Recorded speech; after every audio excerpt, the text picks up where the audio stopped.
2007, Llambí se queda arruinado, desaparece como empresa, pasa a ser parte de Gran Hermétic, que están en Terrassa. El señor Colom, muy amigo también, entonces competidor, integra Llambí by Gran Hermétic dentro de su empresa a Christian, que es un auténtico inventor, porque no hay cosa que nos guste más a los arquitectos que sentarnos con un industrial que sabe mucho más que uno y hace que nuestras ideas después queden maravillosamente bien gracias al saber de estos industriales sabios como es el señor Christian de Llambí. Entonces, cuando Llambí se arruina y este hombre además hipoteca la casa y la pierde y se queda absolutamente tirado, su única gran ilusión era tener un libro que recogiera los 60 años de historia de Llambí. Y yo le dije, tú sabes hacer lamas, persianas, y yo sé hacer libros. Yo te haré un libro. Y entonces hicimos un libro en el que redibujamos nosotros en el despacho, porque claro, los planos de Coder no estaban dibujados para poderlos publicar junto a los de Jean Nouvel, porque el valor de línea, todo esto era todo muy diferente, ¿no? Estuvimos 1 año y medio con una persona del despacho haciendo este libro, que es fantástico porque está en la línea aquella de obra, proyecto, detalle, de todos estos grandes arquitectos a lo largo de 60 años, ¿no? Cuando acabamos el libro, me dijo este buen hombre, ¿qué te debo? Y yo le dije, en la industria no se cobran los prototipos y en el mundo editorial no se cobran las maquetas. Y yo no he hecho un libro, yo he hecho una maqueta.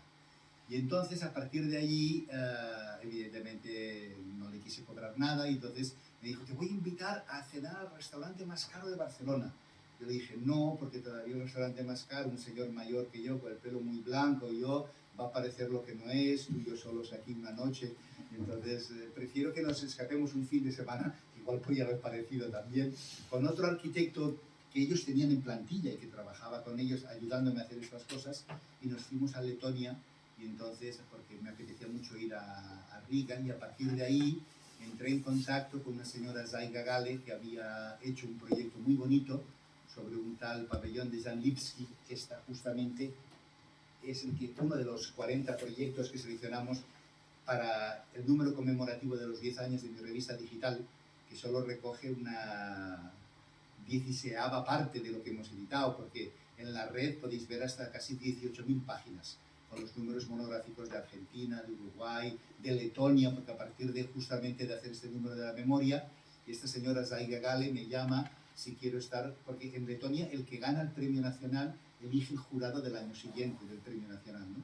Y entonces me pidió si podía ser miembro del jurado y he vuelto después otra vez como presidente del jurado, porque otra que ganó, que también se hizo muy amiga mía, me dijo si quería, por favor, porque me dijo, es que usted, ¿cómo conoce tantos proyectos de tanta gente? Que yo pensaba que yo conocía, pero es que no conozco nada de lo que se publica. Y es que lo que publicamos aquí es todo inédito, porque para publicar a los que siempre publican, porque en las revistas salen siempre los mismos, no tiene puñetera gracia, ¿no? Entonces, he estado de presidente de los jurados 2 veces en Rumanía, en Letonia, en Estonia, en México, en un montón de sitios y es divertido, es como cuando vienes aquí a Lanzarote, que al final acabas viendo cosas en el roque este, ¿no? Que sea desde lejos, ¿no? Es un número bastante bonito, porque ya os digo, hay 40 proyectos súper bien explicados en edición bilingüe y lo tenéis aquí, ¿no? Este libro es un librito pequeño al que yo le tengo mucho cariño, que son las casas blancas, las Sunlight Houses, ¿no? En el que tengo 20 de mis viviendas blancas, podrían estar en Lanzarote construidas, pero sobre todo tiene aquí detrás un póster con todas las plantas, secciones de alzados de todas las casas a la misma escala, a unos 600, para que se pueda comparar, digamos, unas casas con otras, ¿no? Y tiene un artículo blanco porque a mí no me dejaban pintar mi casa de blanco en Tamarín, porque decían que las casas blancas, el blanco era demasiado cantón, que había mucha mierda blanca que se veía mucho, si eran colores tierra quedaba más disimulada. Y yo le decía, pero es que nosotros no haremos una mierda, nosotros haremos un proyecto muy bueno. Entonces al final, antes os he explicado ya la historia, escribí un artículo que se llama Blanco White y que fue el que motivó que Alberto Campo Baeza, con el que ahora compartiremos edición, una vez recibo un paquete de Madrid, porque yo cito aquí que como sin el color blanco Campo Baeza hubiera sido capaz de hacer sus magníficos proyectos, ¿no? Y entonces recibo un paquete de Madrid de un señor que se llama Alberto Campo, que yo no asocié quién era, porque yo a Rem Koolhaas no le llamo Rem, le llamo Koolhaas, y para mí Campo Baeza es Campo Baeza, no es Alberto. Y entonces recibo este paquete y me dice, nunca he leído un texto tan bonito citándome a mí. Espero que aceptes a cambio un blog original de dibujos míos. Y me entregó un blog de dibujos suyos, que dibuja de bicis, te voy a enseñar. Lo tengo en la biblioteca, si no me lo han robado algún desgraciado que ha pasado por el despacho, ¿no?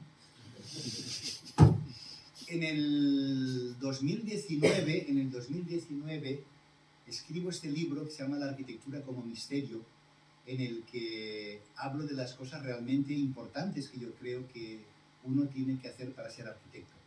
Hablo del viaje, hablo de las lecturas, hablo de los años de formación, hablo de las cosas que uno aprende siendo estudiante y que 30 años después le salen, ¿no? Yo, de hecho, preparando material para esta nueva monografía, me di cuenta que unos apartamentos que nunca llegué a construir, pero que proyecté para Cervera, Cervera es una ciudad que está en Lérida, un pueblo, tienen muchísimo que ver con el girasol de Madrid de Coderc. Pero cuando lo estaba dibujando, yo no era capaz de ver los parecidos. Y ahora, 30 años después, pero ¿cómo le copiaba? Pero es que no era consciente que le copiaba, ¿no? Porque era, no sé qué, gira el no sé qué, la escalera que se monta, que entonces sigue y sale, ¿no? Entonces, bueno, es un libro que si solamente os leo este trocito del final, veréis el tono del libro, ¿no? Nuestro trabajo de arquitectos tiene cierta condición de alquimista, de transmutar los metales, de hacer que ladrillo sin valor alguno se transforme en una cosa valiosa. Y hay del que renuncie a esta magia, a esta búsqueda de la verdad. Albert Einstein dijo, más allá de la famosa frase que Dios no juega a los dados, que lo más bello que podemos experimentar es el misterio y que esa es la fuente de toda ciencia y arte verdaderos. Si, como dijera Silesius, la rosa sin porqué, quizás sabe más quien huele su fragancia que quien la deshoja para analizar sus pétalos en el microscopio. Este misterio es lo que hoy me gustaría compartir con todos vosotros y lo que me ha movido a escribir este libro sin ánimo de dar lecciones a nadie. Es un libro tremendamente poético y divertido a partes iguales, porque explica cosas que todos los amigos de Barcelona que lo han leído me decían, es que este es un libro, cabrón, lo podíamos haber escrito cualquiera, pero lo has escrito tú. Porque es que es generacional, ¿no? Porque se veían reflejados en anécdotas de los profesores de la escuela, de tantas cosas, ¿no? Hubo un momento en que uno se cansó, digamos, de escribir sobre uno, porque al final dices, me interesan, bueno, en la revista es lo que yo escribo sobre los demás, porque siempre escribo, ¿no? Me voy a saltar este libro, que es una monografía que el CERN nos editó, un libro monográfico con fotos de Jordi Bernadó en blanco y negro sobre nuestro edificio en el CERN.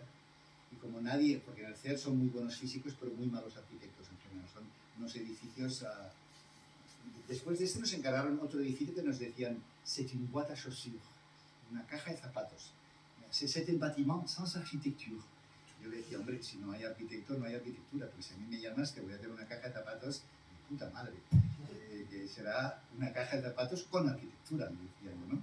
Y entonces, de hecho, nos la encargaron y lo hicimos, ¿no? Pero es un edificio con unas fotos magníficas de Jordi Bernadó en blanco y negro, y que es casi un libro de culto, y que, de hecho, en el CERN nos llamaban los arquitectos del libro, ¿no? Como si fuera la Biblia, ¿no? Porque, claro, c'est les architectes du livre, ¿no? Yo hubo un momento en que pensé, porque mi suegro tenía mucha ilusión por ir a Nueva York, mi suegro. Y entonces una vez nos escapamos con mis suegros, mi mujer y mis hijos, mi hijo era muy pequeño, Eduardo todavía no había decidido qué iba a hacer, tenía 12 años, y yo le explicaba que el Seagram de Nueva York es un edificio magnífico. Y le decía, en cambio este es una mierda, este es magnífico. Y me decía, papá, yo los veo iguales, ¿no? ¿Cómo le explicas a un niño de 12 años que no es tonto por qué el Seagram o la Leather House son edificios importantes y por qué los otros muchas veces son auténticos edificios vulgares? Porque si yo le hablo de la teoría de Josep Quetglas, con el que yo trabajé 9 años dando clase de historia, de que el edificio da un paso para atrás y entonces genera un Seagram vacío, y entonces habla de la relación del vacío del lleno, y habla de la torre con los edificios más bajos, que es como la madre con los hijos. Estas cosas a mi hijo, entonces explícame por qué este es bueno y los otros no son buenos, ¿no? Y entonces se me ocurrió una colección que eran guías de arquitectura para no arquitectos, en los cuales hablé con la librería más importante de viajes que hay en Barcelona, que es Altair, que seguro que os debe de sonar alguno, y le propuse editar este libro, que era Nueva York y la costa oeste.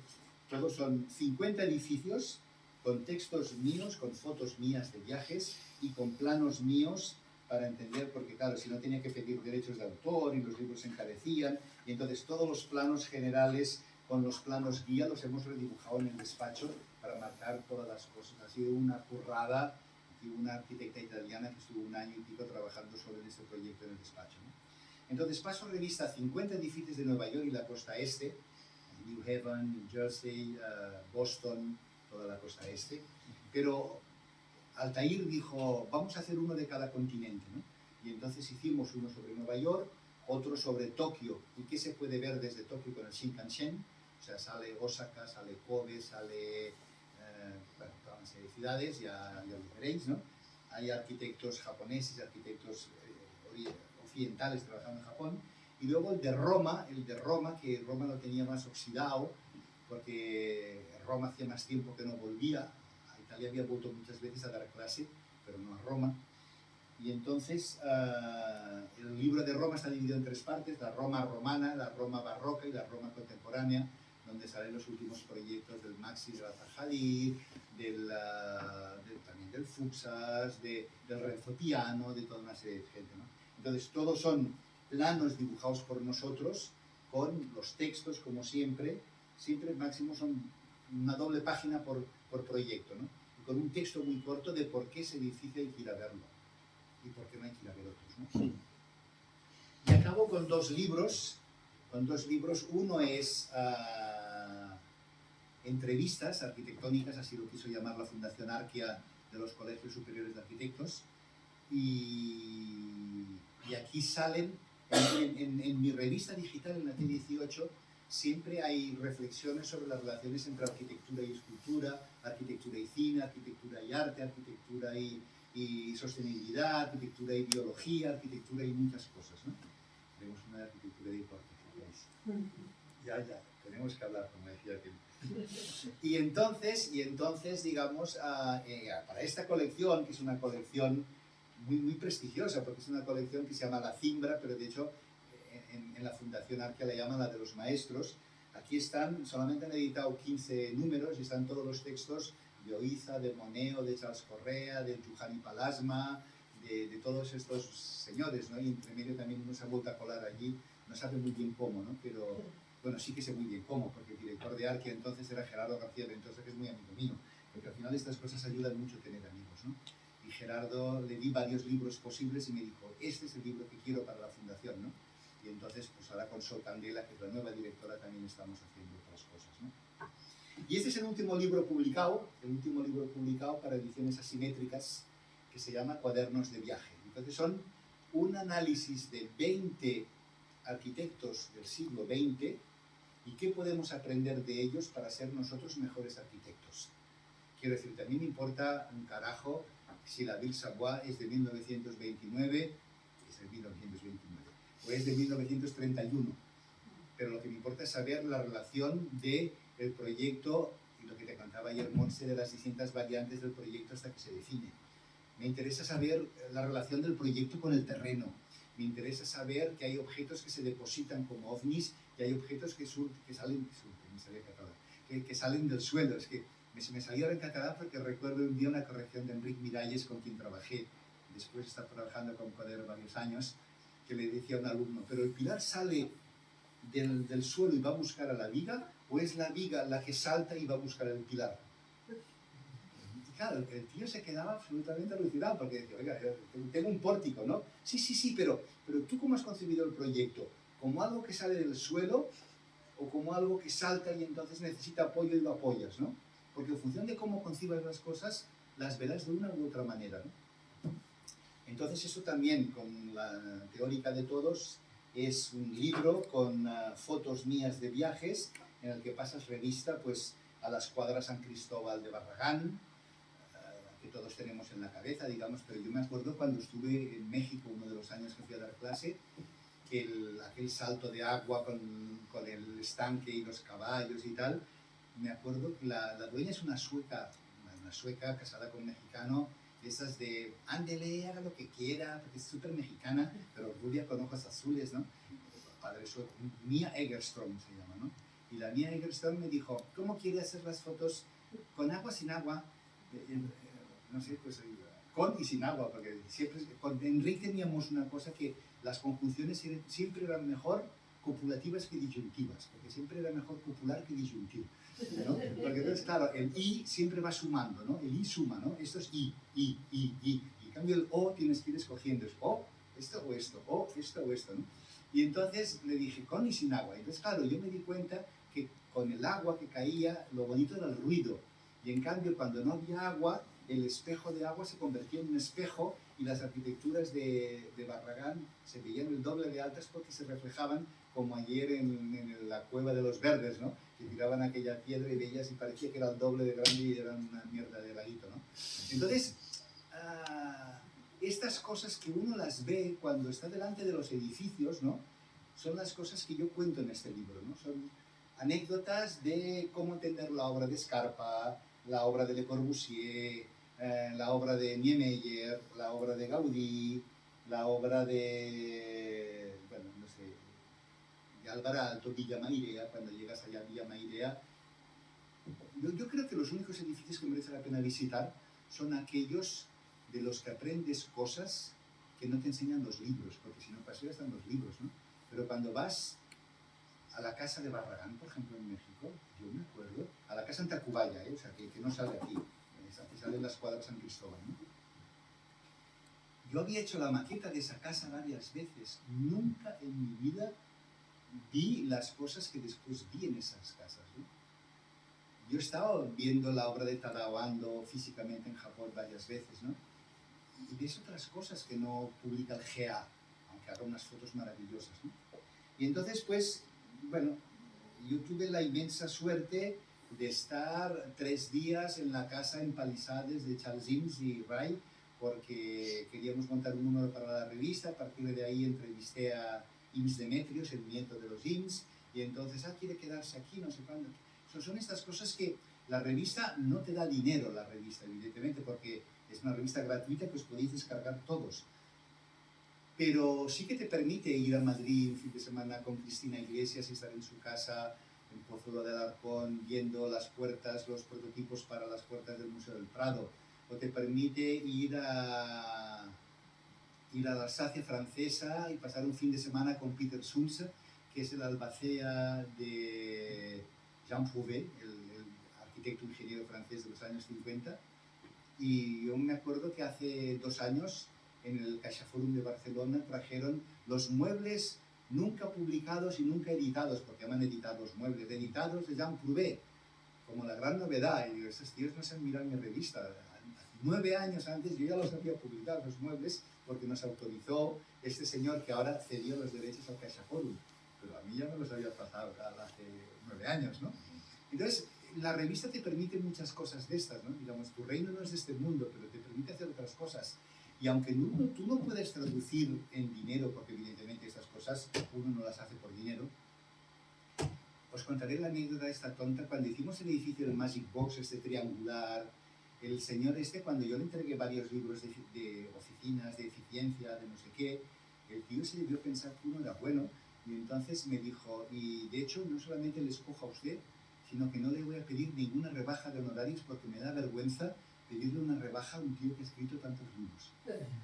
Y si ese señor me hubiera pedido, me rebaja un 10% de los 300.000, yo le hubiera rebajado un 10% de los 300.000. Y yo os prometo que con 30.000 edito 3 libros. O sea, quiero decirte que no te da dinero, evidentemente, pero por lo menos no te lo quita, ¿no? Porque, no sé a vosotros, pero a mí cada día, yo pensaba que cuando me haría mayor ya no me discutirían honorarios, pero me siguen discutiendo como si fuera un chavalín. Y entonces siempre es la misma historia, ¿no? Y entonces es un poco pesado, ¿no? Y por eso yo creo que esta conferencia titulada, creo que hora y 10, un profesional, hora y 10, yo acabaría aquí, digamos, ¿no? Con esta especie de doble sombrero que a algunos nos gusta llevar y que nos gusta compartir, y que por eso he venido aquí. Y gracias al Colegio de Lanzarote, gracias a Jorge, gracias obviamente a Edgar y sobre todo gracias y un beso muy fuerte a Monse. Y nada, aquí estamos, ¿no? Gracias a todos.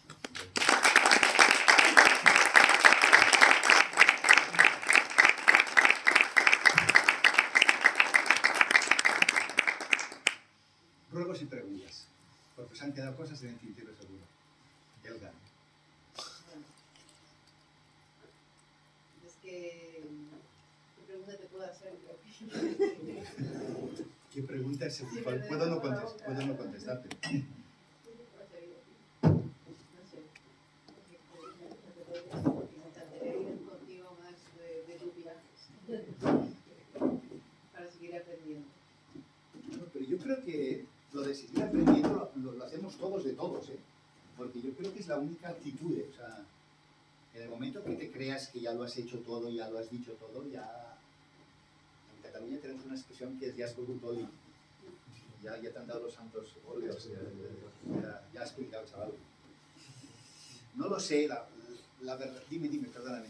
Has escrito 3 libros de 3 ciudades. Tokio, Roma, Nueva York. Sí. Seguro que te quedan más ciudades por... Quedan más ciudades. Así que te gustaría. Lo que pasa es que no va a haber más ciudades en esta colección. Porque uno piensa que el mundo de la edición y la literatura, digamos, es como más intelectual, porque en cambio los constructores, los promotores, este mundo que salimos todos con los zapatos manchados de yeso, es un mundo como más desagradable, ¿no? Pero hay tantos piratas en un mundo como en otro. Y de igual manera que todos estos libros de Arquia o de ediciones asimétricas, o sea, en Arquia a mí me lo editan y me regalan unos cuantos. Ediciones asimétricas, cobro derechos de autor como autor del libro, o sea, tenéis que comprar el de ediciones asimétricas, si tenéis que comprar, más aparte. Obviamente la revista es gratis y tal, ¿no? Pero en Altair llegamos a un acuerdo y es que yo pagaba la mitad de la edición y luego nos repartíamos la mitad de los beneficios porque yo sabía escribir y hacer fotos y lo que la gente quería, pero Altair tenía su red de difusión, ¿no? Luego pasó que llegó la pandemia, me dijeron que no les habían dado cuentas y 3 o 4 años después no solamente no me habían pagado un duro, sino que lo que habían pagado, porque me pareció que no tocaba lo que tocaba hacer, o sea. Y entonces lo que acabó pasando fue que yo le dije, si hemos editado 1000, porque se editaron 1000 ejemplares de cada ciudad, yo he pagado la mitad, dame 500. Y no os he traído más para regalar porque ya traía un montón de peso. Pero quiero decir que si venís por Barcelona, os regalo uno de cada uno, porque la verdad me están ocupando un cuarto entero, que claro, porque si los llevo a casa me dicen, sácame esta mierda de aquí. En el despacho tengo todo almacenado, tengo pilas de libros que he editado, porque el de ediciones, el de plataforma editorial, el de la arquitectura como misterio, este sí que, por ejemplo, fue un libro que financié yo. O sea, al final financiar un libro no cuesta mucho dinero. O sea, ya os digo que con el descuento se podía haberme pagado 3 libros, ¿no? Pero digamos, bueno, en teoría íbamos a medias. Pero es como cuando vamos a medias y tú le dices, esta botella, sabes que vale 2. Pero el tío te dice, vale 4 y vamos a medias y tú pagas 2 y yo pago 2. Yo sé que estoy pagando la botella. Lo que pasa es que a veces te dejas hacer y miras para otro lado, ¿no? Y entonces dices, hacemos el libro, ¿no? Y la diferencia es que con este señor hemos acabado muy amigos, ¿no? O sea, este señor le contaba ayer o antes de ayer, ya no lo sé si era en la comida o era el día anterior, lo oí por primera vez en una conferencia de un libro que el tío hablaba de una cosa muy bonita. O sea, el libro era malo y la señora que lo presentaba no me caía nada bien. Pero él hizo unas reflexiones de que los griegos distinguían 2 tipos de tiempo, el cronos y el kairos. El cronos era el tiempo cronológico, tic-tac, tic-tac, tic, y el kairos el tiempo sin sentido. Y lo que tenemos que hacer en nuestras vidas es dar sentido a nuestras vidas, dar sentido al tiempo, ¿no? A mí eso me gustó muchísimo y entonces yo después fui a felicitarle. Porque pensé que era suyo, digamos. Luego un día comí con su mujer argentina, muy simpática, que es la que dirige la colección Patio, y dije, ¿y vos de qué conoces a mi marido? Y yo le dije, hombre, de esta presentación que dijo y dijo que era suyo. Entonces dije, bueno, sí, vale, prefiero no seguir por ahí porque entonces nos vamos a liar donde no toca, ¿no?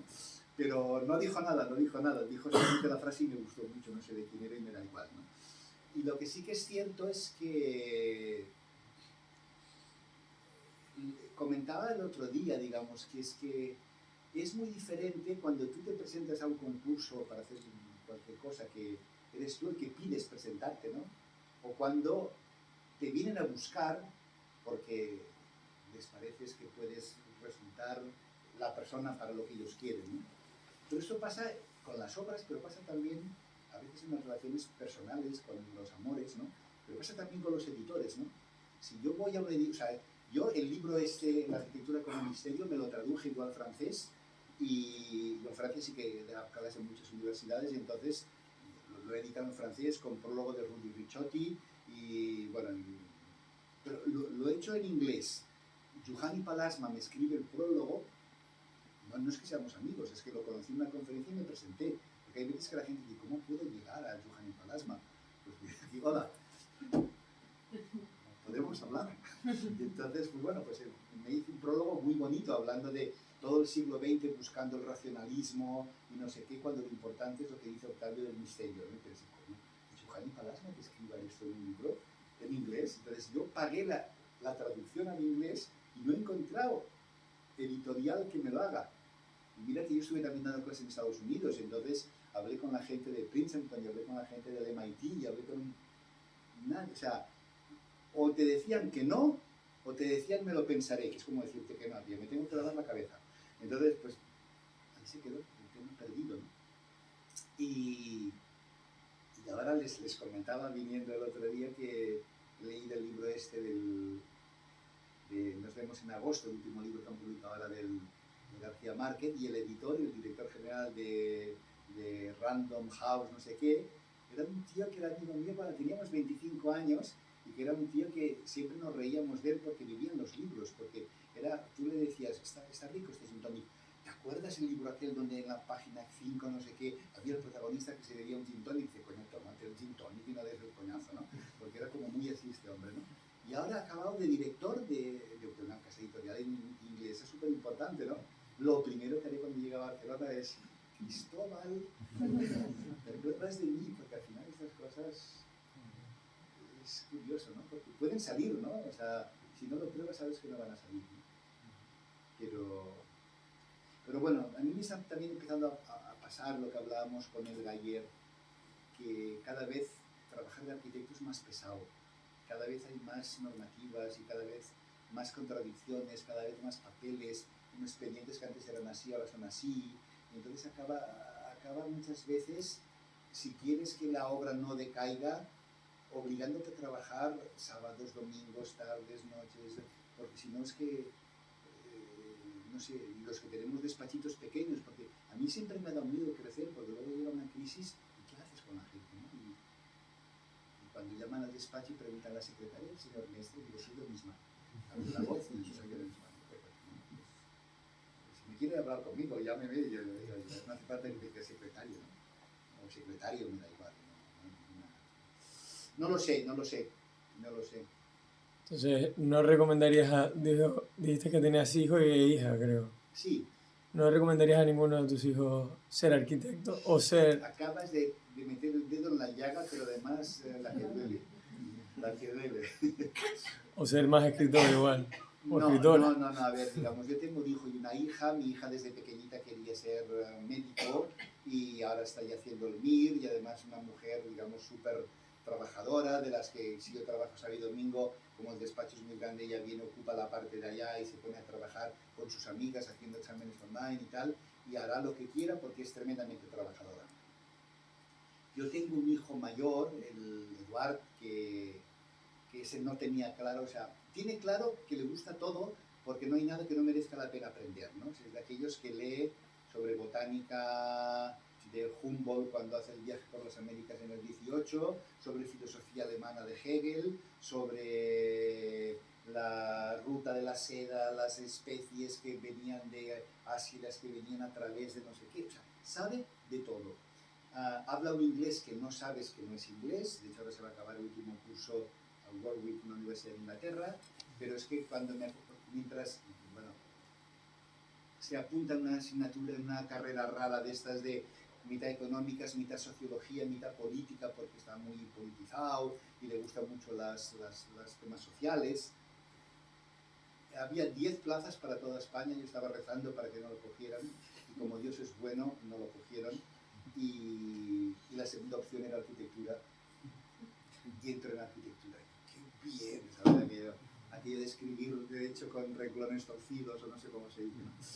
Y entonces, un día, va haciendo la carrera, no lo ves con mucha ilusión, pero bueno, no tiene por qué ilusionarte todo en la vida o vivirlo como lo vivo yo, ¿no?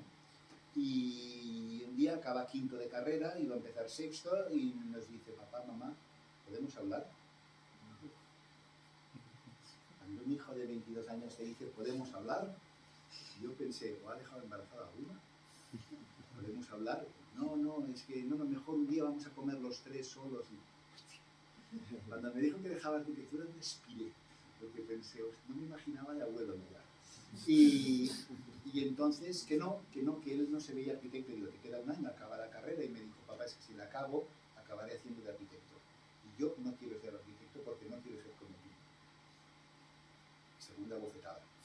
Pero no tienes que ser como yo, tú no tienes que trabajar lo que yo trabajo. Tú puedes dedicarte al cálculo de estructuras, puedes trabajar de 9 a 6 y luego te vas a tu casa como hacen los míos, porque los míos, o sea, a las 6 menos un minuto empiezan ya a cerrar las ventanas, ¿eh? Ya oyes las puertas, no sé qué, y a las 6, y el viernes a la 1:30, buen fin de, ¿eh? Buen fin de para ellos, porque yo me quedo trabajando el sábado y el domingo, ¿no? Buen fin de, ¿no? Pues no, ahora está haciendo económicas, pero bueno, y está acabando económicas y está feliz.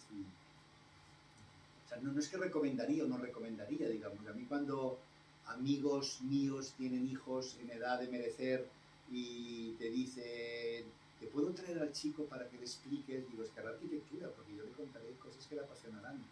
Pero luego es complicado, es muy complicado. Y si es complicado para mí, que tienes un bagaje ya, me imagino, yo a veces veo alumnos buenos en la escuela que me dan una pena, porque los malos no me dan pena, o sea, los malos son malos, pero los alumnos buenos, dices, hostia, este pobre tío o tía, porque va a sufrir, ¿no? Porque está muy complicado, ¿no? Y ves que vale muchísimo, ¿no? Y según en qué despacho caigan o lo que hagan, pues pueden acabar desgraciados, ¿no? No lo sé. Al final, la vida nos pone a todos en nuestro sitio y a veces te quieres salir y te crees. Luego a veces también pienso yo, porque nosotros hemos perdido proyectos enormes. O sea, yo una vez gané un concurso en Rusia para hacer 2.000 viviendas. 2.000 viviendas en Chelyabinsk, en mitad de Siberia, con Francesco, que no sé si tú lo llegaste a conocer, un italiano que estaba conmigo entonces. Nos fuimos a Siberia varias veces y tal. Y al final el rublo cae un 40% en una semana, esas cosas que pasan con algunas monedas, y el proyecto se va al carajo. Y no cobras ni un duro. Yo me voy a Libia porque el señor Gaddafi, en la época Gaddafi, no sé, porque en Cataluña hay un sitio que se llama Libia. Cuando me dijeron, ¿quieres hacer un museo en Libia? Yo entendí en el Pirineo, en Libia. No, Libia, capital, Trípoli. Y aquí, ¿qué coño se va a perder? Trípoli, ¿no? No, es que Gaddafi está aquí en el Museo de la Yamahiriya, la Revolución Verde y tal. Y no era un concurso, era un encargo directo y tal. Bueno, pues además es que quiero un arquitecto que hable bien, porque Libia fue colonia italiana en su momento, entonces quieren que hable bien italiano, francés, inglés, y el ingeniero que me llamaba había pensado en mí, y entonces, vale, vamos, ¿no? Entonces, como había embargo comercial con Libia entonces, porque Gaddafi era malo, y de hecho acabó mal, pero era malo, ¿no?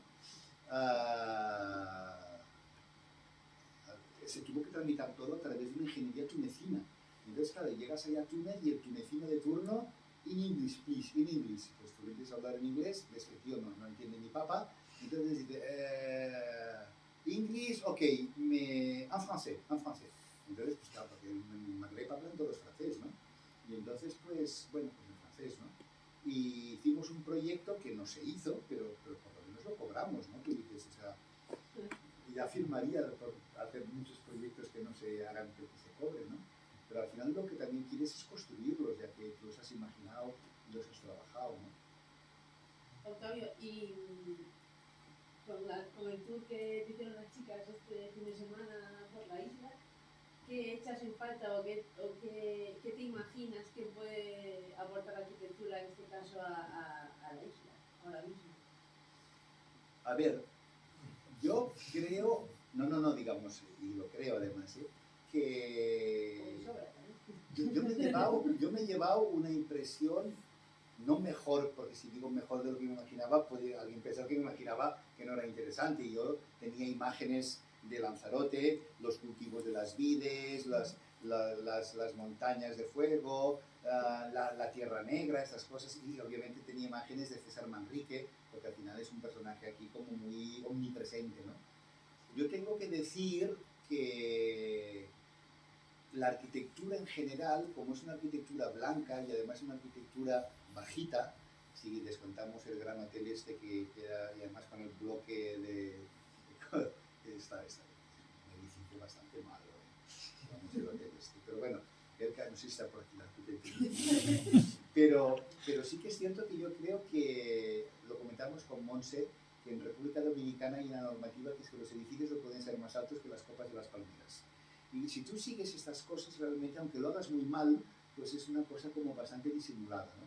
Pues yo creo que la integración de las casas bajitas de color blanco con el paisaje en general, hoy he estado en el Golfo viendo el pueblecito y cómo se integran, tú ves edificio por edificio y no son espectaculares, pero sin embargo como conjunto y como integración, y como la arquitectura es texto y es contexto, yo creo que eso está muy bien, sinceramente.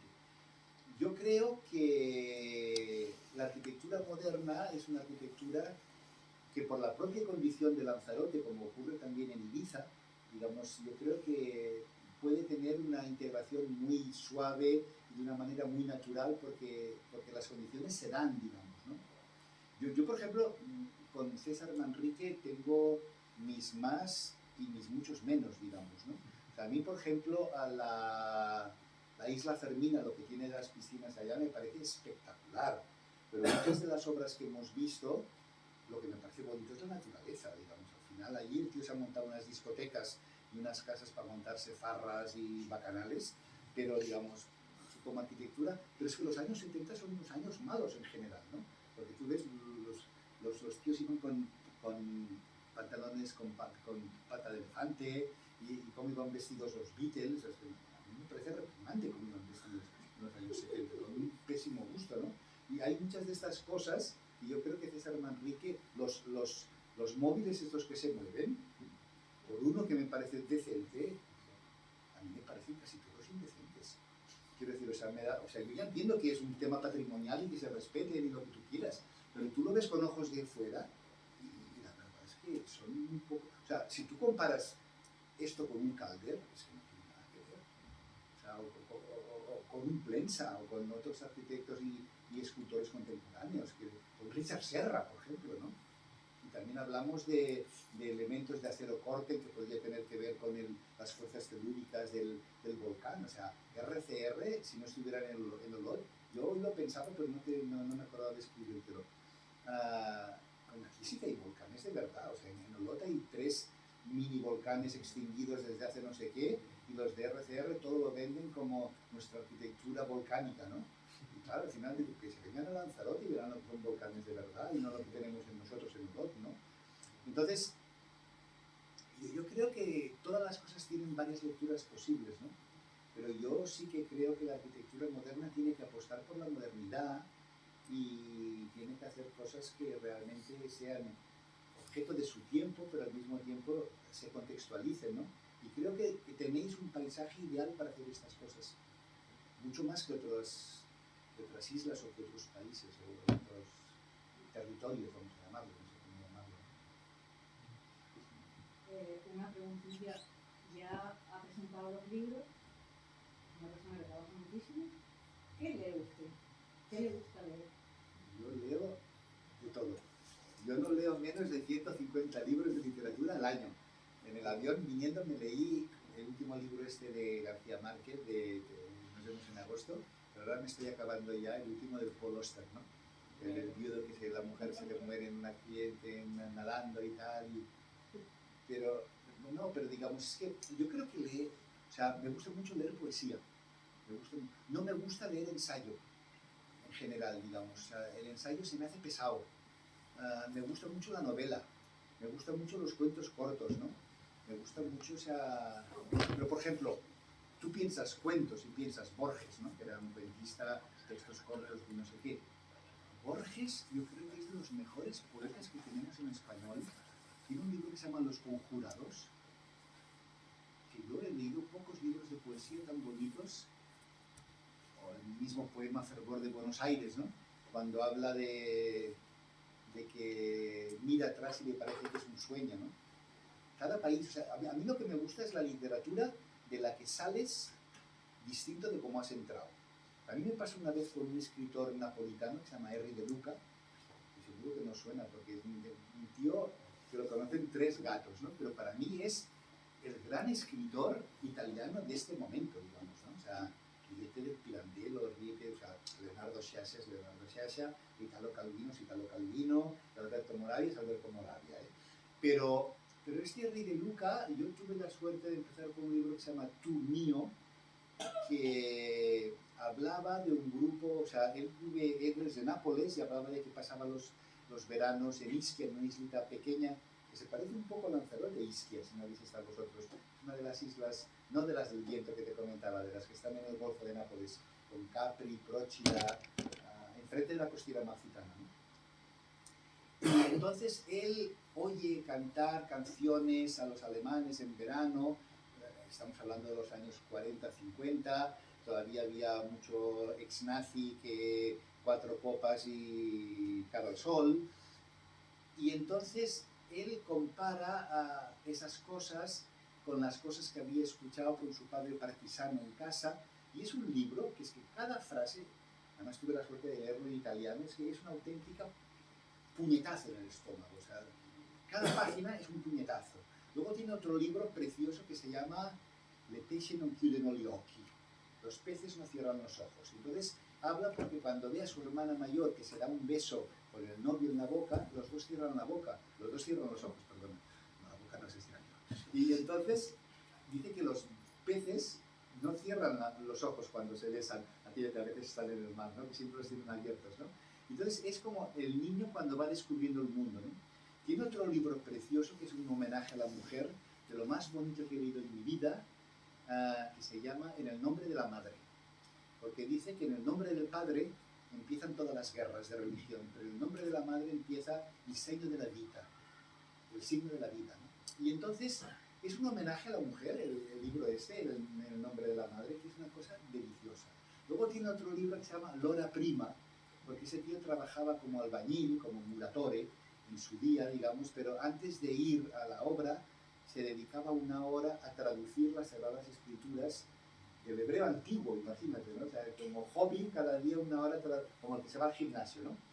Y claro, yo que soy muy de levantarme muy pronto, sin mis horas primas no podría hacer estas cosas, me sentí absolutamente identificado con este hombre, ¿no? Tiene otro libro precioso que se llama El peso de la farfala. Una farfala, ya lo comentábamos, una mariposa. Habla de un macho cabrío en las montañas, que claro, digamos, es como los ciervos, ¿no? Todos los ciervos siempre hay un único macho, que es el que ha montado a todas las hembras, y todos los cervatillos acaban siendo hijos suyos, pero al final con distintas, pero siempre son hijos del mismo macho. Entonces, en cada manada hay un macho dominante, y entonces el macho dominante había un cazador que lo quería matar, y él siempre se le escapaba, porque era un tío muy hábil, el macho dominante de la cabra monquesa esta, ¿no? Y en un cierto momento el tío ve que los jóvenes ya le empiezan a retar, que va a acabar perdiendo la guerra porque es ley de vida, el tío se está haciendo mayor, no quiere luchar contra sus hijos porque las guerras entre las cabras monquesas son a muerte, o sea, son hasta que muere uno, ¿no?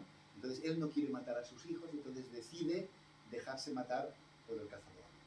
Y entonces dice, pero no voy a dejar que me venda como objeto de caza, finalmente lo he cazado. Entonces se pone en un risco encima de un